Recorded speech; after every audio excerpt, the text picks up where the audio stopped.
Bonjour, bienvenue à tous pour ce nouveau temps de culte. À la fin de cette vidéo, vous aurez une annonce importante sur le thème que nous allons travailler en synode dans les années à venir. Comme d'habitude, nous interrogeons tous les paroissiens. Le thème des synodes à venir concerne la mission de l'Église et les ministères. Nous en reparlerons donc tout à l'heure. Je vous invite à prier. Seigneur, à qui irions-nous ? Tu as les paroles de la vie éternelle. Quand nos occupations, nos soucis ou encore les séductions de la vie envahissent notre espace, aide-nous, Seigneur, à te garder une place dans notre cœur, un lieu de paix pour nous recentrer sur toi et méditer ta parole en tout temps. Ainsi notre marche, de jour comme de nuit, aura un goût d'éternité. Amen. Nous lisons aujourd'hui dans l'Évangile selon Luc au chapitre 24. Ce même jour, le jour de la résurrection de Jésus, 2 d'entre eux se rendaient à un village du nom d'Emmaüs, à 60 stades de Jérusalem, et ils s'entretenaient de tout ce qui s'était passé. Pendant qu'ils s'entretenaient et débattaient, Jésus lui-même s'approcha et fit route avec eux. Mais leurs yeux étaient empêchés de le reconnaître. Il leur dit: « Quels sont ces propos que vous échangez en marchant ?» Ils s'arrêtèrent, l'air sombre. L'un d'eux, nommé Cléopas, lui répondit: « Es-tu le seul qui, tout en séjournant à Jérusalem, ne sache pas ce qui s'y est produit ces jours-ci » ? « Quoi ?» leur dit-il. Ils lui répondirent: « Ce qui concerne Jésus le Nazaréen, qui était un prophète puissant en œuvre et en parole devant Dieu et devant tout le peuple. Comment nos grands prêtres et nos chefs l'ont livré pour qu'il soit condamné à mort et l'ont crucifié. Nous espérions que ce serait lui qui apporterait la rédemption à Israël.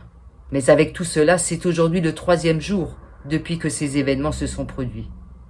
Il est vrai que quelques femmes d'entre nous nous ont stupéfiés. Elles se sont rendues de bon matin au tombeau et n'ayant pas trouvé son corps, elles sont venues dire qu'elles avaient vu une vision d'ange qui le disait vivant. Quelques-uns de ceux qui étaient avec nous sont allés au tombeau et ils ont trouvé les choses tout comme les femmes l'avaient dit. Mais lui, ils ne l'ont pas vu. Alors il leur dit que vous êtes stupides, comme votre cœur est lent à croire tout ce qu'ont dit les prophètes. Le Christ ne devait-il pas souffrir de la sorte pour entrer dans sa gloire ? Et commençant par Moïse et par tous les prophètes, il leur fit l'interprétation de ce qui dans toutes les Écritures le concernait. Lorsqu'ils s'approchèrent du village où ils allaient, il parut vouloir aller plus loin. Mais ils le pressèrent en disant « Reste avec nous, car le soir approche. Le jour est déjà sur son déclin. » Il entra pour demeurer avec eux.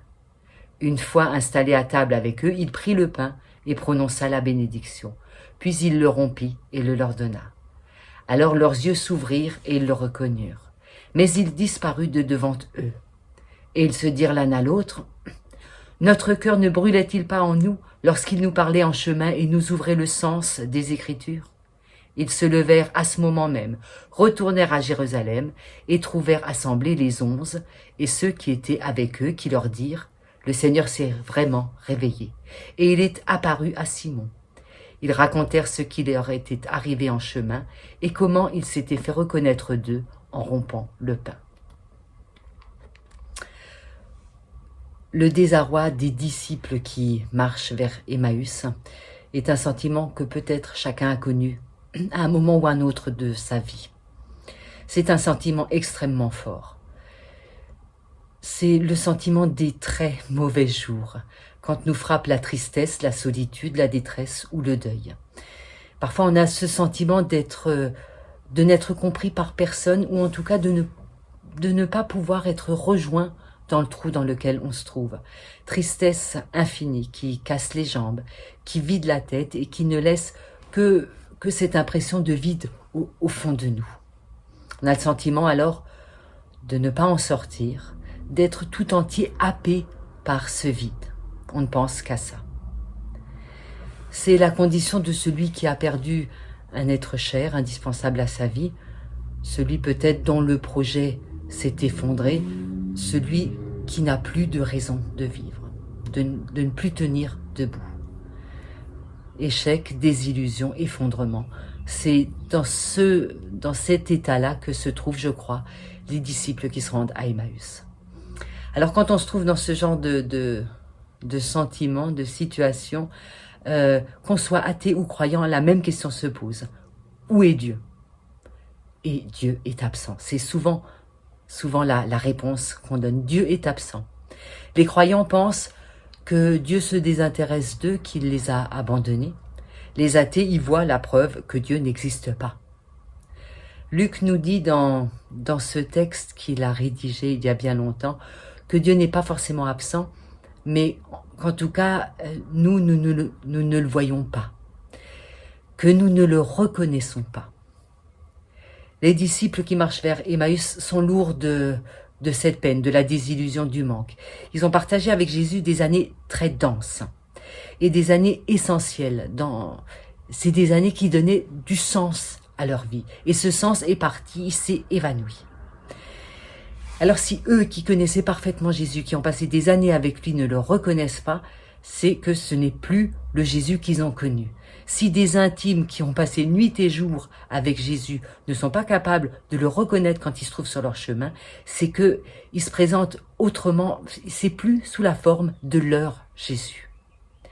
Luc nous enseigne, comme on le dit dans nos catéchismes, que Dieu ne correspond pas à ce que nous attendons, à ce que nous espérons. Dieu est autre chose. Dieu est autre. Il est différent de nos représentations, de nos espérances. Et les moments où nous pensons que Dieu est absent sont peut-être des moments où il se présente autrement à nous et autrement que ce que nous pensons qu'il devrait faire ou être. Où vont-ils, ces disciples? Le texte nous dit qu'ils cheminent vers Emmaüs. Seulement, Emmaüs est une localité qu'on est incapable de situer. On ne sait pas du tout où ça se trouve. Le chemin vers Emmaüs n'est peut-être pas un déplacement géographique, mais peut-être plutôt un cheminement spirituel, un déplacement spirituel. Dans une version grecque de ce texte, le nom d'Emmaüs est traduit par Oulamaous. Celui qui connaît bien sa Bible, en grec et en hébreu, sait que ce mot Oulamaous consonne beaucoup avec un autre mot de lieu qui est Oulamalous. Oulamalous, c'est le nom grec de Béthel. Béthel, vous vous souvenez peut-être de l'histoire, c'est celle du patriarche Jacob. C'est dans Genèse 28. Jacob a fui sa famille, la maison paternelle, parce qu'il a trompé et son père et son frère. Il a très peur des représailles et il s'enfuit sur les conseils de sa mère. Il arrive à un endroit où il va dormir. Et pendant son sommeil, il a une vision d'anges qui montent et qui descendent. Alors il se réveille et il dit la phrase suivante: « Certainement, l'Éternel est présent dans cet endroit et je ne le savais pas. » En fait, l'épisode d'Emmaüs, l'histoire des disciples d'Emmaüs, c'est un peu la répétition de cette histoire qui est arrivée à Jacob, à ce patriarche. Ici, comme là-bas, Dieu n'est pas reconnu. Les uns et les autres ne savaient pas que Dieu était à cet endroit, que Dieu était avec eux. Il était là, mais eux ne l'avaient pas vu. La reconnaissance se fait après, a posteriori. Jacob se réveille et réalise que Dieu était là. Les compagnons d'Emmaüs se réveillent en quelque sorte de leur cécité et ils réalisent après qu'en fait il était là avec eux. Et ici comme là-bas, c'est dans une situation désespérée que Dieu se fait connaître, qu'il intervient, qu'il est là. C'est dans une situation où on se demande s'il y a seulement un avenir qui est possible, quand l'espoir a fondu, quand on a l'impression d'être au bout de notre vie, c'est là que Dieu se fait connaître. Saint Augustin écrit: « L'absence de Dieu n'est pas une absence, aie foi et il est avec toi, quoique tu ne le vois pas. » C'est à la fin de l'histoire, une fois que Jésus a longuement parlé avec eux, qu'il a partagé le pain, rompu le pain, que leur cécité se rompt, que leur solitude se rompt. C'est à la fin que les disciples réalisent qu'en fait, ils n'étaient pas seuls, ni abandonnés de Dieu dans leur malheur. Et c'est là qu'ils se rendent compte du feu qui brûlait en eux et dont ils n'étaient pas conscients. Ils brûlaient, mais ils ne le sentaient pas parce qu'ils étaient empêchés de le voir, comme le dit le texte, empêchés par leur deuil, par leur tristesse, par toutes ces obscurités qu'il y avait en eux. En fait, ces disciples, comme Jacob, passent de la mort à la vie. Ils font leur Pâques, en quelque sorte. Ils sortent d'un chemin mortifère pour retrouver, nous dit le texte, leurs frères à Jérusalem. Ils retournent alors que la nuit est tombée. Et cette nuit-là ne les impressionne plus, elle ne leur fait plus peur, elle ne les empêche plus de vivre. Alors ils retournent à Jérusalem, ils reviennent en arrière. Et ils se réjouissent avec les autres disciples de la bonne nouvelle de la résurrection. Cette bonne nouvelle, ils l'ont vécue, ils l'ont expérimentée au plus profond d'eux-mêmes. Ils peuvent la partager avec les autres. Dieu est là dans nos nuits aussi. Là où nous pensons être au bout de notre vie, là où nous pensons qu'il n'y a pas d'avenir possible, Dieu est là même si nous ne le reconnaissons pas immédiatement. Si nous ne le voyons pas, soyons assurés, c'est ce que nous enseigne Luc, de sa présence vivifiante, cette présence qui redonne du cœur, qui redonne du courage, qui redonne la vie. Amen. Prions ensemble. Seigneur crucifié et ressuscité, apprends-nous à affronter les luttes de la vie quotidienne et ainsi à vivre dans une plus grande plénitude. Tu as humblement et patiemment accueilli les échecs de la vie humaine comme les souffrances de la crucifixion.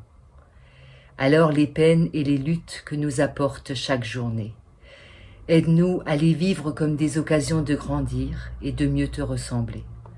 Rends-nous capables de les affronter patiemment et bravement, pleins de confiance en ton soutien.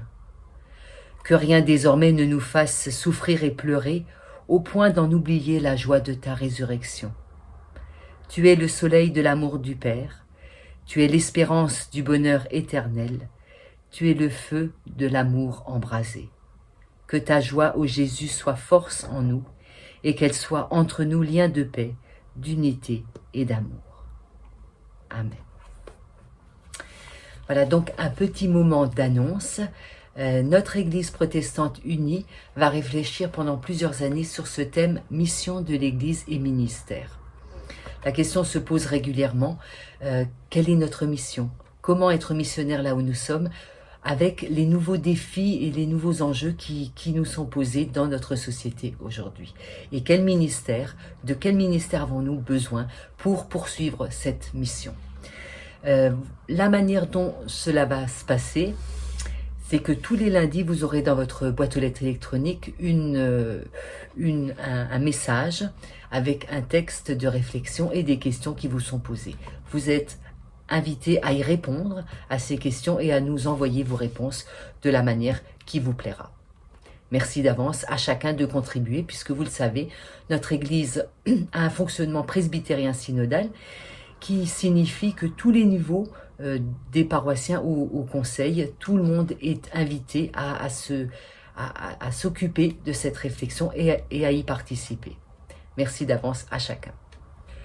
Dieu ouvre les yeux de notre cœur. Il nous donne d'accomplir les Écritures. Que sa lumière soit le phare de notre chemin, que sa parole soit le sel de notre semaine, que sa grâce soit l'espérance de nos lendemains, que son esprit nous inonde comme l'eau des fontaines. Allez dans la paix de Dieu. Amen.